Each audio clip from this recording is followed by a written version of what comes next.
La bestia de las 1000 caras. Capítulo 1. Señales.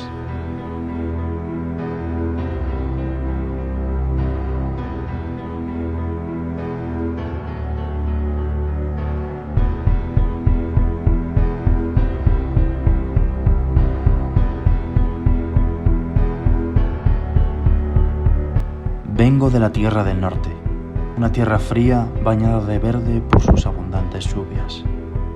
En ella crecí y me convertí en un joven que, ahora como hombre, desearía haber evitado llegar a ser.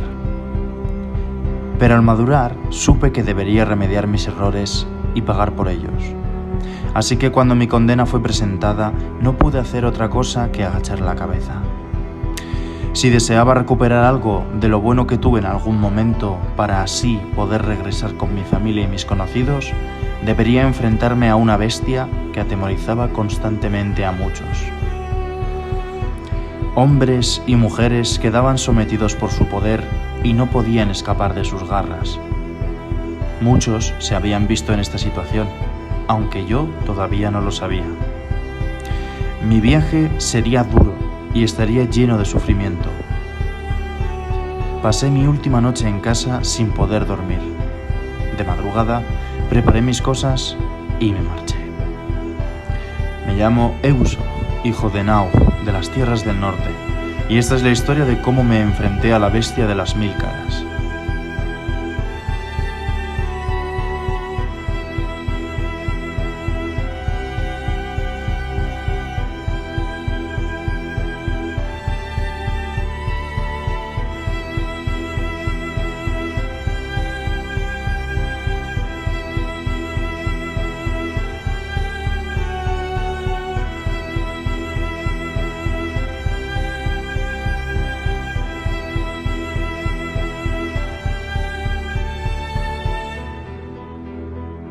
Mi viaje comienza en la noche del día 4 del mes noveno del año 55 de la era del rey Ecrón. Lo único que sabía con seguridad era la dirección en la que debía dirigirme. Recordé lo que las canciones y los sabios decían. Para enfrentar a la bestia deberás llegar a un sitio desconocido, una tierra lejana y diferente. Llevo toda mi vida conviviendo con los elementos del norte, así que sabía perfectamente hacia dónde dirigirme, hacia el sur. Nadie había ido a las tierras del sur desde que yo tengo memoria. Se sabe que hay habitantes en ellas, pero si son amigos o enemigos, no lo sé, aunque no me queda otra opción. Tomé paso firme y decidido y comencé a caminar entre la vegetación húmeda de la madrugada. Las primeras horas en silencio fueron bastante tranquilas, pero las siguientes solo me trajeron dolor. Si hay algo peor que haber hecho algo mal, es tener tiempo para pensar en ello. Te consume lentamente, hasta que te destruye y después se apodera de ti. No pasó demasiado tiempo hasta que esto sucedió. Las dudas, el miedo y la culpa, todos ellos juntos empezaron a apoderarse de mi mente, de mis emociones. No había forma de lidiar con ellos. Cuantas más vueltas les daba, peor. Parecía que, más que solucionar algo, esta rumiación me hacía más esclavo de ellos. Mi corazón se aceleró, como cuando eres atacado por un animal salvaje. Un calor empezó a subir a mi frente, igual que un fuego que es alimentado con carbón. Ardía cada vez más y más fuerte, y me hacía difícil respirar. Mis ojos estaban locos, buscando una salida, y mi cuerpo se movía de manera extraña. Perdí el control de mis manos y de mis brazos antes de empezar a cojear. Y como si en la tierra no encontrasen una salida, mis músculos tensaron mi cuello, que se torció agresivamente hacia el cielo mientras un grito de dolor salía de mi garganta. Y después, paz. Sentí una calma ansiosa, una calma como la que precede a la tormenta. Asustado todavía, respiré y seguí caminando. Todavía quedaban 3 días de camino y no tenía intención de rendirme. Tuve que rodear y subir varias montañas, pero al amanecer del tercer día ya podía ver a lo lejos Raliz, mi primera parada. Pensar que allí podría descansar me alivió. Me apresuré en llegar hasta la ciudad y entré en ella. En toda la zona se respiraba un aire frío y puro que te refrescaba los pulmones. La ciudad era antigua y muchos de sus habitantes eran ya ancianos, lo que le daba un toque acogedor. Amablemente, la gente me saludó mientras caminaba por las calles buscando una taberna, donde poder tomar algo y, con suerte, descansar un rato para continuar mi viaje. Llegué a la Plaza Mayor y encontré un mercado bastante grande. Los productos de Raleigh no tenían fama, pero los pueblos circundantes poseían el tan preciado oro líquido. Este aceite no podía ser distribuido por los campesinos, así que la ciudad se había convertido en el núcleo principal del comercio de la zona sur en las tierras del norte. No pude evitar recordar cómo antaño yo también había sido comerciante. Una época feliz. Finalmente, en una de las salidas de la plaza, encontré una fonda. Pese a estar en el centro de la ciudad, no era muy costosa, así que decidí quedarme allí. La planta baja era como cualquier otra, una barra de lado a lado, unas pocas mesas de madera y mucha gente. Al ser tan temprano, la gente tomaba deliciosos desayunos caseros. Un pequeño murmullo llenaba el ambiente, una agradable sensación. Tras tomar unas rebanadas de pan, subí a descansar a una habitación. Una cama y un jarrón vacío, es lo único que había en ella. Unas horas más tarde me desperté con un hambre tremendo, pero tenía que guardar mis monedas para todo el viaje, y muchos días quedaban por delante. Pagué a la mesonera por un plato de alubias, y jamás había disfrutado tanto de un plato como este. La mesonera se llamaba Eury, tenía los ojos azules y el pelo ceniza, una belleza. Así que no pude evitar sentir algo de vergüenza cuando se acercó a preguntarme quién era y de dónde venía. Por lo visto, la ciudad era tan pequeña que ocurría lo mismo que en los pueblos y aldeas que la rodeaban. Todo el mundo se conocía y la presencia de un extranjero se hacía notar. Charlamos durante un rato. La vergüenza y los nervios que sentía empezaron a jugarme una mala pasada. No podía cerrar los ojos y sentía el mismo calor de hace 2 noches.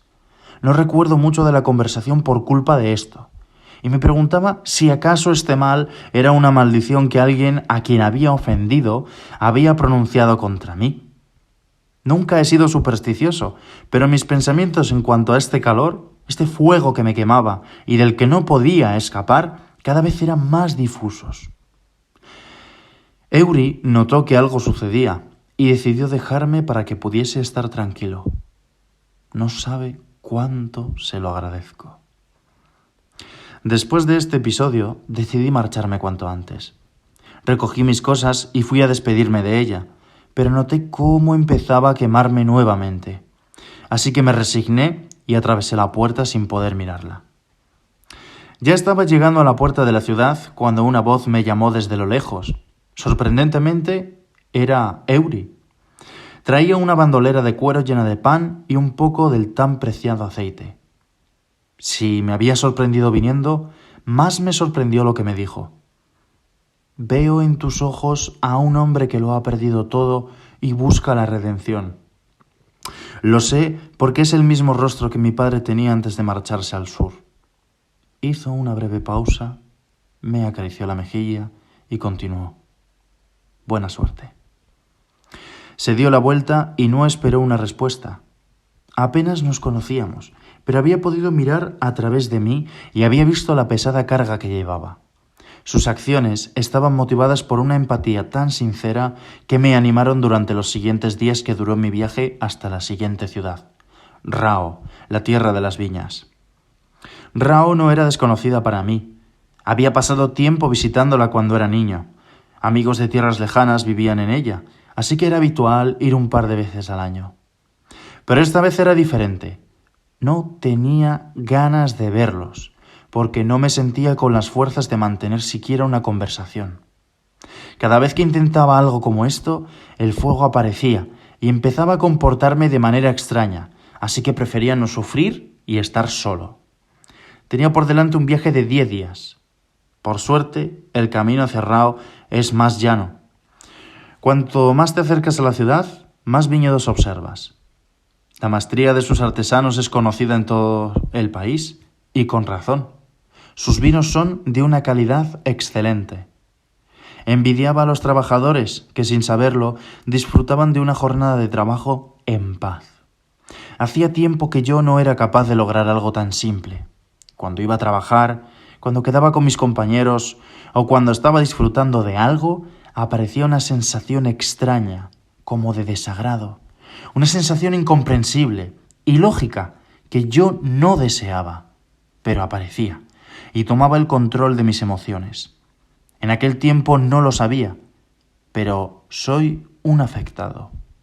Los afectados somos personas que percibimos dos realidades similares que se entrelazan en el espacio y el tiempo. El único problema es que en la segunda realidad existe un ser peligroso, la bestia de las 1000 caras. Este animal despiadado tiene la capacidad de moverse entre ambas realidades. Es invisible para los ciegos, que es como llamamos a aquellos que no pueden percibir esta segunda realidad. No solo eso, sino que ella tampoco puede ver a los ciegos. Pero a nosotros sí, y tiene hambre. Entra en nuestra realidad para cazar, sin previo aviso. Huele el miedo, y además lo provoca para encontrarnos más rápido. Por eso tenía esas sensaciones de desagrado. Todavía no se habían desarrollado a plenitud mis capacidades perceptivas y no podía ver la otra realidad. Pero, para que me entendáis, diré que podía escucharla. Así que la bestia rugía para que mi miedo se hiciese más grande. Desde la oscuridad, un ser hambriento empezaba a oler a carne fresca. Pero no quiero ocupar tiempo con demasiadas explicaciones. La historia misma os hará ver lo que necesitáis para entender. Proseguí mi camino y durante los 4 primeros días no ocurrió nada más allá de la rutina. Caminar, cazar, alimentarme y descansar. El 5.º día, sin embargo, encontré un compañero de viaje para el resto del mismo. Gori era un joven que había llegado a las tierras del norte desde otro país. Un muchacho amable y trabajador, alto pero delgado, y con una potente voz que aumentaba de personalidad gracias a su curioso acento. Nos encontramos en uno de los cruces de caminos que llevan a las principales ciudades de la zona. Estaba descansando a la sombra después de haber estado corriendo por 2 horas. Esta era una curiosa costumbre que tenía, como llegué a saber después. Acudía a cada lugar lo antes posible, ya que su trabajo como mensajero requería que mantuviese la forma física en excelentes condiciones. Si me preguntáis, creo que ese hábito debía de tener algo que ver con su delgadez. Pero el muchacho era ágil y fuerte. Me contó que en su país de origen la vida era dura y difícil. Aquí en el norte no es que sea más fácil, pero hay más oportunidades que en otros lugares. También me dijo que deseaba aprender medicina. Al parecer, en su niñez había sufrido varias enfermedades, algunas mortales, pero gracias al empeño del viejo médico que lo trató, salió adelante. Este hombre había sido como un padre para él. Lo cuidó días y noches. Desde su nacimiento hasta el día que tuvo que marcharse de su país, estuvo a su lado. Como muestra de agradecimiento por los cuidados del anciano, Gori deseaba aprender su oficio, para así poder hacer lo mismo que él hizo por él. En cuanto a mí, no le dije nada sobre mi problema hasta el último día. Esto ocurrió cuando ya llegamos a Rao. Decidimos unir fuerzas y compartir una habitación, por lo menos una noche, para poder descansar y ahorrar unas monedas. Había sido tan sincero conmigo y yo estaba tan angustiado por mi sufrimiento que me desahogué con él. Curiosamente, nunca había oído hablar de los afectados, pero me creyó. Para mí eso fue lo más valioso que podría haber hecho. Es más, se levantó y me dijo con una voz firme: «Compañero, yo te seguiré en tu viaje». Su firmeza, su mirada y su sinceridad todavía me asombran. Intenté persuadirlo para que cambiara de parecer, pero no hubo manera. Resultó que su mayor virtud era la integridad. Lo que había dicho, lo había dicho de corazón, y lo cumpliría. Así que no tuve más remedio y gusto que aceptar. Me sentí feliz de encontrar a un compañero de viaje, aunque también tenía miedo. Miedo porque durante los días que habíamos pasado juntos, el fuego había estado constantemente machacándome. Lo tenía controlado, pero seguía ardiendo. Y la idea de tener que soportar a diario y sin descanso su calor me agobiaba. Pero era tarde, el camino había sido largo y tenía sueño. Así que cerré los ojos y descansé. Así terminó mi primer día en Rao.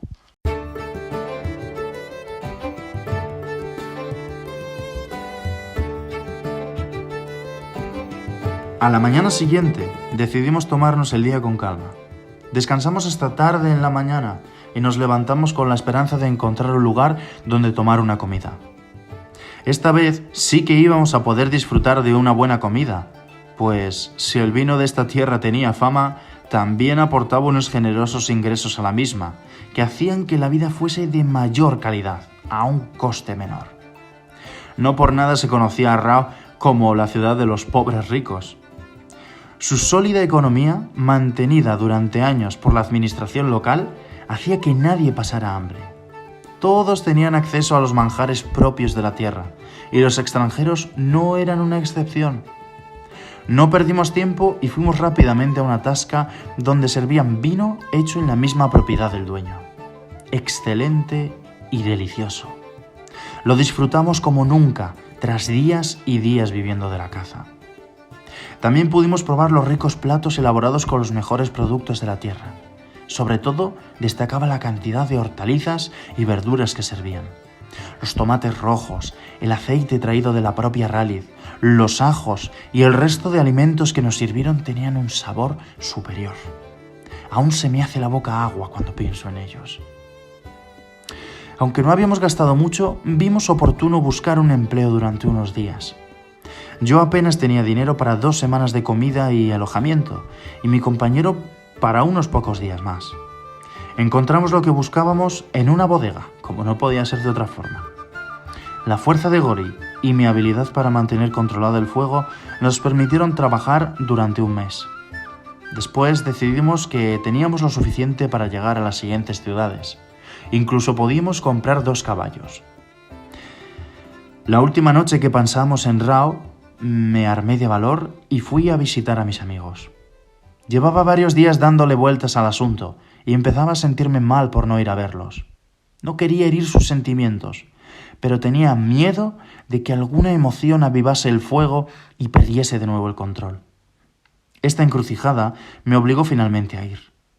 No lo pasé bien, y cuando me marché tenía una sensación extraña. Sabía que debía estar contento por haber visto a mis amigos y estar con ellos, pero no podía. No había una razón lógica, no la había. Esto me frustró todavía más. Yo quería estar bien, pero no podía sentir nada más que una tristeza injustificada, impotencia, un vacío.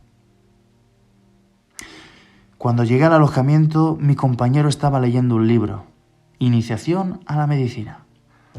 Parece que nuestros ingresos habían permitido que por fin pudiese empezar sus estudios. Estaba ensimismado con la lectura, pero en cuanto notó que estaba allí, cerró el libro y me sonrió. «Hola, compañero, ¿cómo estás?», fue lo único que dijo. Pero mi frustración por lo que había pasado antes era tan grande que no le respondí. Él se limitó a preguntarme qué me ocurría, una y otra vez. Yo ya no podía más. El fuego ya estaba empezando a arder y no pude contenerlo. Comencé a parpadear, a mover la cabeza compulsivamente. Los pensamientos, las justificaciones, los razonamientos, todo daba vueltas en mi cabeza y disparaba mi ansiedad. Para escapar empecé a gritar impulsivamente: «¡Vete! ¡Vete! ¡Vete!».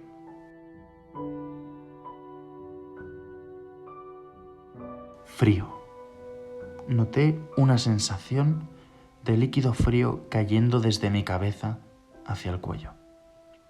Todo parecía volver a la normalidad, excepto mi compañero, que me miraba asustado y sin saber qué hacer. Le dije que no se preocupara, pero si tú hubieses estado presenciando ese espectáculo, ¿Lo habrías podido olvidar? Lo mismo sucedía con él. Me dejó tranquilo y pude dormir, pero ese día Gori comprendió que mi sufrimiento era mayor de lo que él podía llegar a entender. A la mañana siguiente recogimos nuestras cosas y fuimos al establo a reclamar nuestros caballos. Un precioso corcel negro como la noche misma y con una flecha blanca en la frente me esperaba. Un animal magnífico. El de mi compañero era de color marrón, con unos calcetines blancos. Puede parecer que era un caballo típico, y así era. En realidad, así era en el caso de ambos, pero el mío lucía mucho más imponente. He de confesar que me sentí algo culpable ya que había tenido la oportunidad de elegir los caballos y me quedé con el más bonito que vi. Los preparamos y nos marchamos sintiéndonos reyes sobre nuestras monturas. Si bien lo recuerdo, fue un momento que me enfocó en la realidad y apagó el fuego durante un rato. Aunque después, volviendo a la monotonía del viaje, este reapareció.